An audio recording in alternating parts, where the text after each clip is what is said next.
Composition লিখতে হবে, time ধরে আগায় যেতে হবে, খুব বেশি ডিফিকাল্ট কিছু না। কম্পোজিশনটা হচ্ছে আসলে জাস্ট লিখার উপরে ফোকাস থাকা। শুরুতে একটা টাইটেল দিতে হবে, যদি কেউ টাইটেল না দাও সে পরীক্ষায় পাবা সুন্দর সুন্দর 2টা 3টা 4টা গোল্লা বাজাবে, বুঝছো? কম্পোজিশন অর্থ কি? কম্পোজিশন অর্থ হচ্ছে রচনা। কম্পোজিশন অর্থ হচ্ছে রচনা। কম্পোজিশন বলতে বোঝায় কোনো একটি নির্দিষ্ট, আবারও একই জিনিস, দেখো ঘুরে ফিরে একই আসবে, নির্দিষ্ট বিষয় যেটাকে আবারও একই জিনিস, introduction, topic line, body, conclusion. এবার ভাই আমার মনে আছে আপনি আমাকে বলছিলেন টপিক লাইন, আর আপনি এখানে বলতেছেন ইন্ট্রোডাকশন। দুইটার মধ্যে ভাই কোনো ঘাপলা লাগতেছে, মানে একই তো। আপনি দুইটা ওয়ার্ড কেন ইউজ করছেন?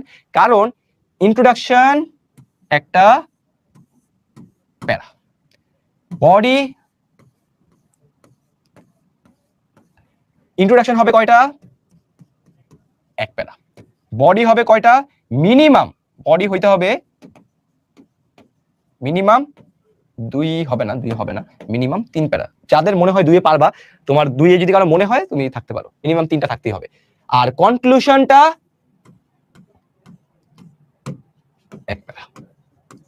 তাইলে আমার পুরো কম্পোজিশনে কয়টা হবে? 5। আমি তো বডিতে 6টা দেই, হ্যাঁ 10টাও দিতে পারো, বাট কোয়ালিটি ইম্পর্টেন্ট। কোয়ালিটি তুমি হয়তোবা, আমি জানি না, হয়তোবা তুমি অনেক ভালো লিখতে পারো, সো তোমার লিখতে ভালো লাগে হয়তোবা, এই জন্য লিখো। বাট যারা একদম মিনিমাম, এই মিনিমামটাই দেখছি এই জন্য। Descriptive composition. ডেসক্রিপটিভ কম্পোজিশন মানে কি?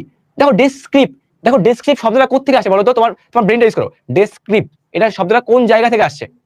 ডেসক্রিপ্ট শব্দটা কোন ওয়ার্ডটা থেকে আসে বলো তো কেউ? ডেসক্রাইব। ভেরি গুড প্রত্যয়।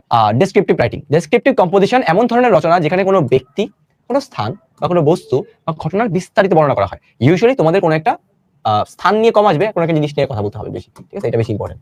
ব্যক্তি নিয়ে তোমাদের অত বেশি আসবে না, স্থান নিয়ে অত বেশি আসবে না। যেমন এই দেখো, বুক ফেয়ার, উইন্টার মর্নিং, তারপর হচ্ছে মাই ফেভারিট টিচার। তোমরা কেউ 12 ফেল মুভিটা দেখছো? 12 ফেল মুভিটা দেখছো? 12 ফেল মুভিটাতে মানোজ নাম ওই লোকটার। সো সে হচ্ছে গিয়ে যখন সাজেশনের জন্য যায়, তখন তাকে কি বলে? সে মানোজ কুমার, রাইট। সে যখন যায় কি বলে? ভাইয়া আমি না প্যারাগ্রাফ কম্পোজিশন লিখতে পারি না, এখন আমি কি করতে পারি? ঠিক আছে, তখন সে বললো যে না, তুমি এক কাজ করো, তুমি নিজের সম্পর্কে লিখো। সে তার নিজের সম্পর্কে লিখতে পারেনি। সো কম্পোজিশনটা আসলে এখন খুব বেশি ডিফিকাল্ট কিছু না। কম্পোজিশনটা হচ্ছে আসলে জাস্ট লিখার উপরে ফোকাস থাকা। সে কেন পারে নাই? কারণ সে হচ্ছে, মানে এটা তো মুভিতে স্ট্রাগল দেখাইছে। কোন মানুষ পারে না যে সময় লিখতে? এটা স্ট্রাগল, বুঝছো? এটা জাস্ট মুভিটার টুইস্টটা বাড়ানোর জন্য। ওকে, সো তোমাদেরকে লিখতে হবে, কম্পোজিশন লিখতে হবে, টাইম ধরে আগায় যেতে হবে।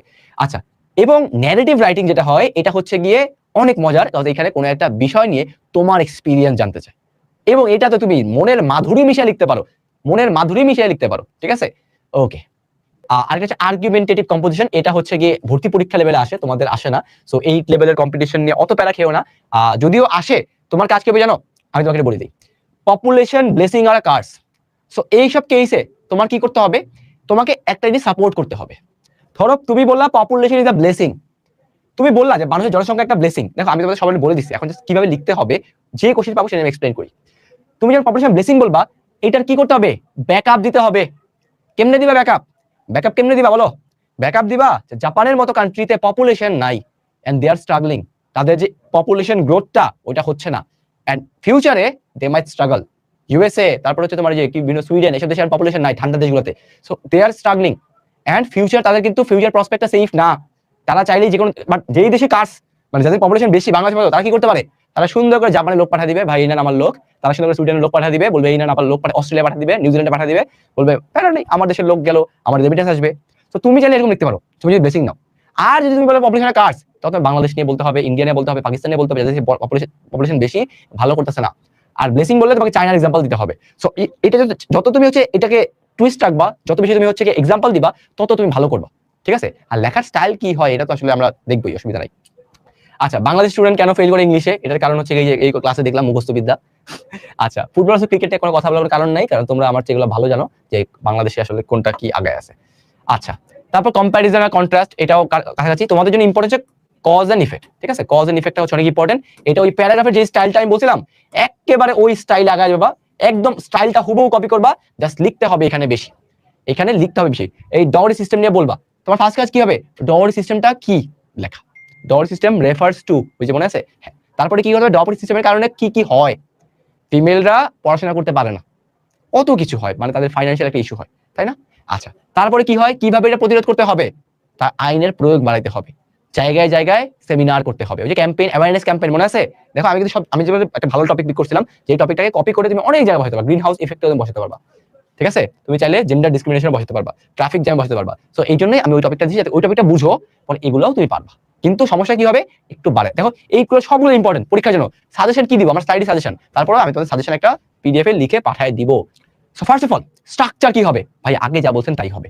টাইটেল, কম্পোজিশনে টাইটেল দেওয়া থাকবে, দেওয়া থাকলে লিখবা, যদি না দেওয়া থাকে তখন বানাবা। কম্পোজিশন শুরুতে একটা টাইটেল দিতে হবে, যদি কেউ টাইটেল না দাও সে পরীক্ষায় পাবা সুন্দর সুন্দর 2টা 3টা 4টা গোল্লা পাই যাবে, বুঝছো? তুমি হচ্ছে গিয়ে গোল্লা পাই যাবা। সো গোল্লা খাওয়া যাবে না, তোমাকে গোল্লা না খেয়ে তোমাকে হচ্ছে গিয়ে টাইটেল দিতে হবে। এন্ড বড় হাতের এখানে এটা ওইটা বুঝাই না যে বড় হাত, এইটা বুঝাইছি এইটা বড় হাতের ফার্স্ট ওয়ার্ডটা হবে বড় হাত, এই যে এরকম। কিন্তু ধরো আমি যদি বললাম মাঝখানে ধরো একটা ওয়ার্ড বললাম, সেটা হচ্ছে গিয়ে এডুকেশন অফ বাংলাদেশ, ই বড় হাতের, বলতো এইটা কি অফ হবে নাকি ছোট হাতের হবে? বলো। প্রিপোজিশন কেমনে হয়, যদি প্রিপোজিশন তোমার টাইটেলে আসে সেটা কিরকম হবে, বড় হাতে না ছোট হাতের? অবশ্যই ছোট হাতের। প্রিপোজিশন হয় ছোট হাতের, ঠিক আছে? প্রিপোজিশন ছোট হাতের। ওকে, ইন্ট্রোডাকশন, ওই যে প্যারাগ্রাফে যেগুলো আমি এক্সপ্লেইন করছিলাম এক্স্যাক্টলি ওইগুলাই, বাট এখানে তোমার ওটা এক লাইন লিখলেও হইতো, 1-2 লাইনে হইতো, বাট এখানে লিখতে হবে 3-4 লাইন, একই 3-4 লাইন। বাট এখানেও প্রথম 1-2 লাইনটা ইম্পর্টেন্ট, এখানেও প্রথম 1-2 লাইনটা ইম্পর্টেন্ট, ঠিক আছে? ওই যে বিষয়টা কি, সংক্ষিপ্ত পরিচিতি আমরা জানি, রেফার্স টু, এই যে আকর্ষণীয় বলছিলাম অ্যাট্রাকটিভ, ঠিক আছে? তারপর হচ্ছে মূল বিষয়ের সঙ্গে সামঞ্জস্য, কোহেরেন্স, দেখো আমি যা বলছিলাম হুবহু এগুলাই আবার চলে আসে। মেইন বডি, আমি বলছিলাম কি 5টা বডি নেই, 3টা বলছিলাম, বাট অনেকে 4-5টা দিবা, এন্ড গাইড বই 4-5টাই বলে অনেক জায়গায়, ঠিক আছে? আচ্ছা, এন্ড এগুলো হচ্ছে গিয়ে সহজ হইতে হবে, it has to be lucid, it has to be attractive, গঠনমূলক, মানে প্যারাগ্রাফে সবকিছুই হচ্ছে আবারও কপি হয়ে যাবে, এন্ড পুরো রচনা সারমর্ম লিখতে হবে। কিভাবে লিখতে হবে, প্যারাফ্রেজ করতে হবে, কেউ হুবহু ওই লাইন লিখো না, ওই লাইন লিখলে নাম্বারটা কমে যাবে, ঠিক আছে? Okay, so importance of physical exercise, আমাদের শারীরিক যে এক্সারসাইজগুলো করি আমরা, তার হচ্ছে গিয়ে কিছু সাজেশন এখানে দিয়ে দেওয়া আছে। দেখো এখানের বিষয়টা আমি একটু উল্লেখ করে দিই, আমি তোমাদের দুইটারই জাস্ট কিছু বেসিক আইডিয়া দিব। ফিজিক্যাল এক্সারসাইজ নিয়ে একটা ইন্ট্রো দিছে এখানে, কি হয়েছে, ফিজিক্যাল এক্সারসাইজ ইজ এসেনশিয়াল, গুরুত্বপূর্ণ কেন, মেইনটেইন করা healthy body, healthy mind, short easy simple. এরপর আরেকটা আনালিসে যে আজকের ওয়ার্ল্ডে হচ্ছে গিয়ে এটা হয় এটা হয় সেটা হয়, দেন আরেকটা প্যারা স্টার্ট করছে। দেখো এই প্যারা কয়টা রাখছে, এই যে একটা, তারপর রাখছে কয়টা, দেখো 2টা, তারপর রাখছে কয়টা, ইন অ্যাডিশন, দেখো এই যে ইন অ্যাডিশন টু, ওরা সুন্দর সুন্দর শব্দ ইউজ করছে, ঠিক আছে? এখানে রাখছে 3টা, এন্ড এই যে লাস্টে আমার কনক্লুশন। এত ছোট হবে না, বাট তোমাদের বোঝানোর জন্য এটা এত ছোট, এটার জন্য বোঝানোর জন্য এটা এত ছোট। সেম ভাবে ডিউটিস অফ স্টুডেন্ট, সো তোমাদের হচ্ছে গিয়ে ডিউটিস অফ স্টুডেন্ট আমি সবকিছু এখানে অ্যাড করে দিছি, জাস্ট একটু প্রিপেয়ার, একটু হালকা দেখলেই তোমরা হচ্ছে গিয়ে সাইটটা গো থ্রু করলে অনেক কিছু জেনে যাবা। যেগুলো আমি বলছি আবার রিপিট করবে, ওই জিনিস রিপিট করবে, বাট একটু ব্রড আকারে রিপিট করবে। কম্পোজিশনে কঠিন শব্দ কম রাখবো, কম্পোজিশনে কঠিন শব্দ দরকার নেই, ঠিক আছে?